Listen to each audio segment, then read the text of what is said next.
Tanto la controversia constitucional como la acción de inconstitucionalidad ya estaban previstas o establecidas en la Constitución Política de los Estados Unidos Mexicanos, pero fue hasta las reformas y la publicación de las leyes reglamentarias de 1994 de las fracciones 1 y 2 del artículo 105 que se dotó al Poder Judicial de la Federación y con ello a la Suprema Corte de Justicia de la Nación con una función de tribunal constitucional.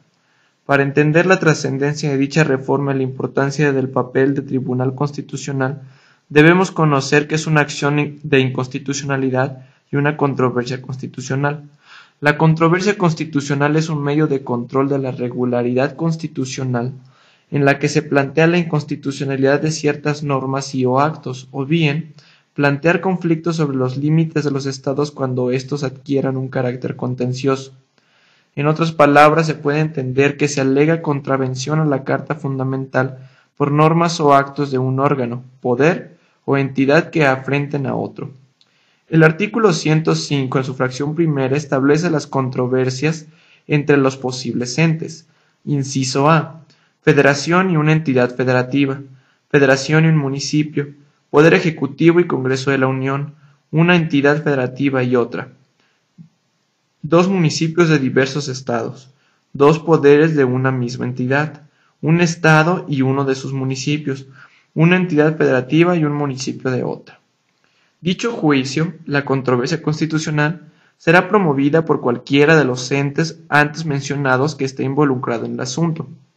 Ahora bien, la acción de inconstitucionalidad es una vía procedimental concedida para plantear a la Corte si las normas aprobadas por la mayoría de un órgano legislativo son o no acordes a la Constitución.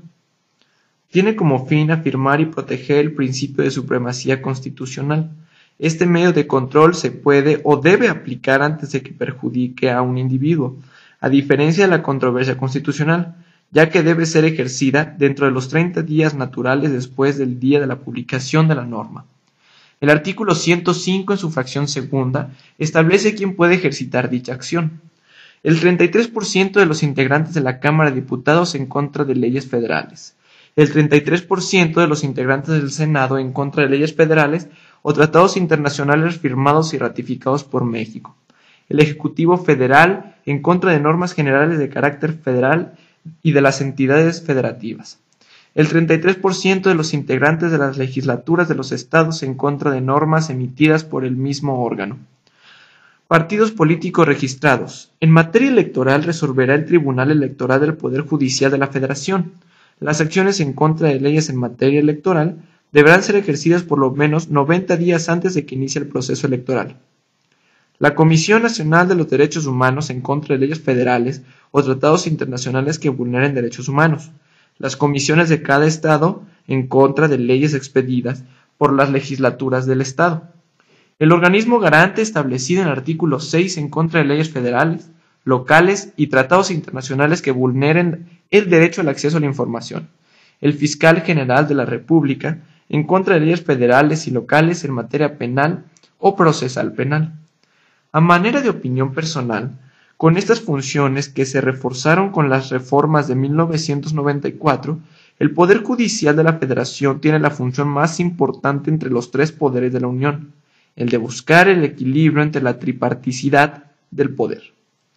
Se podría llegar a pensar que el Poder Judicial es un poder supremo, porque controla la competencia de las otras partes. Pero el emblemático caso americano de Marbury vs. Madison dejó en claro que no se habla de un poder soberano, sino que está sujeto a los lineamientos constitucionales.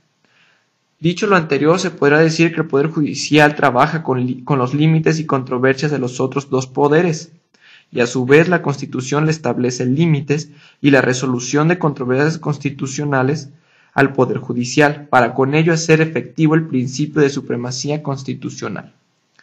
Cuando la Suprema Corte de Justicia de la Nación resuelve una controversia constitucional, cumple de manera cabal el artículo 17 de la Constitución, en el que se establece: ninguna persona podrá hacerse justicia por sí misma, ni ejercer violencia para reclamar su derecho. Toda persona tiene derecho a que se le administre justicia por tribunales que estarán expeditos para impartirla en los plazos y términos que fijen las leyes.